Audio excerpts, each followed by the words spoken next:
Hi, my name is Alex, and in this video, we're going to dive into the microscopic world of germs or microbes. Microbes are all around us, and there are many different types. There are viruses, bacteria, fungi, and even parasites, and we come into contact with them every day. Though we often call microbes germs, many of them are not germs at all. We give the term germ to those microbes that can make us sick or cause disease.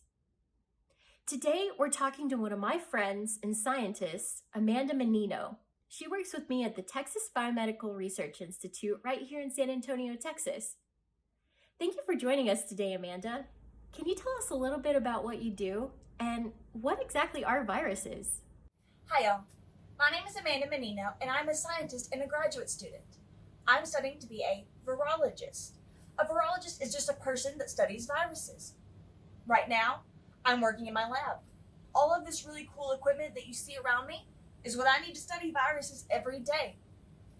Viruses are super tiny microbes that you need a really powerful microscope just to see them.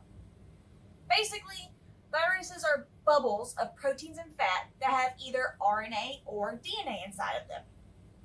RNA and DNA are like little instruction books or computer codes that tell all the cells in our body how to live and grow.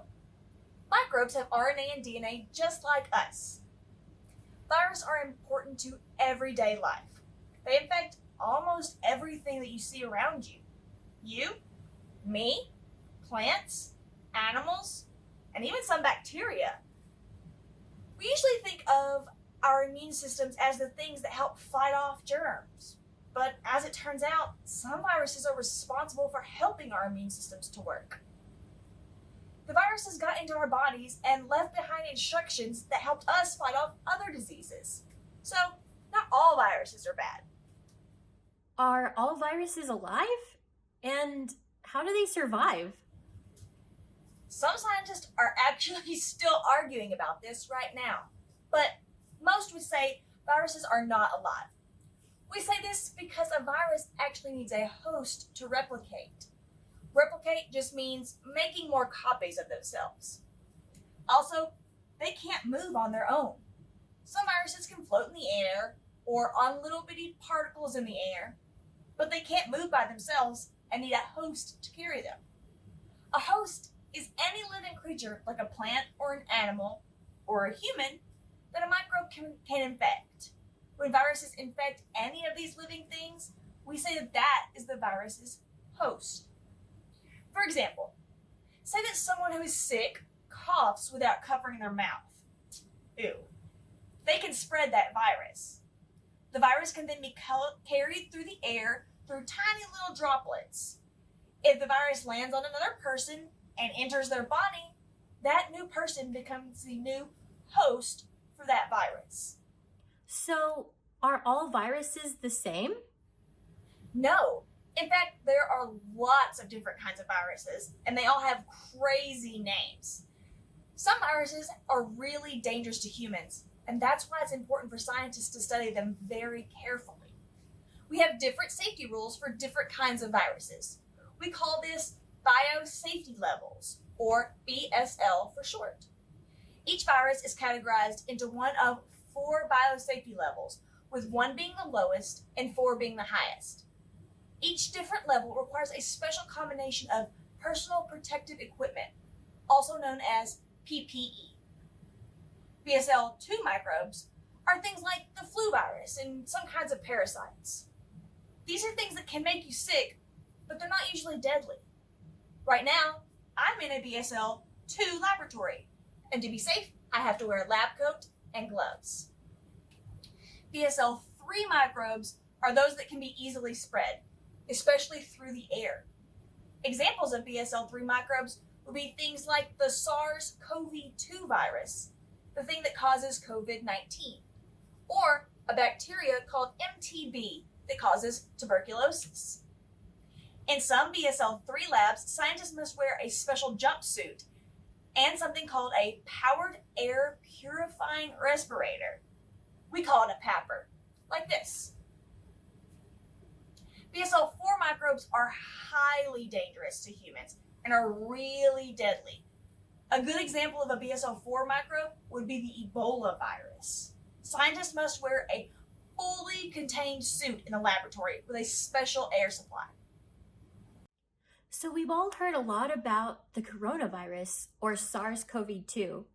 Can you tell us a little bit more about that? Scientists discovered a brand new virus last year. It's called SARS-CoV-2, which is short for Severe Acute Respiratory Syndrome Coronavirus 2. I told you these viruses have crazy names.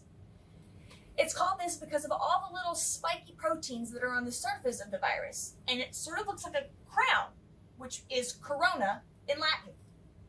COVID-19 is the disease caused by SARS-CoV-2. It's spread through the air in little tiny microdroplets caused by coughing, sneezing, laughing, or even singing. These droplets can be in the air or on surfaces like door handles. When a different person breathes in those drops or touches the doorknob, they can become infected and get sick. They can get a fever, cough, have trouble breathing, and in some cases, they may have to go to the hospital for over a week. Sometimes, COVID-19 is deadly. Wow, that's fascinating. It seems like we need to do a really good job with preventing the spread of this disease. So, how can we stop viruses? The best way to stop the virus is to stop spreading it to new people. The easiest thing you can do to stop the spread is to wash your hands. When you wash your hands with soap and water, the soap acts as a degreasing agent that can break down those viral particles. Then, they completely dissolve the virus and it can be washed down the sink. If you don't have soap and water, hand sanitizer is almost just as good. Also, you can practice good social distancing, which just means staying home when you can or staying at least 6 feet apart from other people when you do have to go out. You can also cover your mouth and your nose with a mask when you're around other people. This helps to stop the drops in the air that contain the virus from getting on other people. Did you know that when you sneeze, those droplets can travel up to 26 feet? Gross. What kind of work do you do with the coronavirus on a daily basis?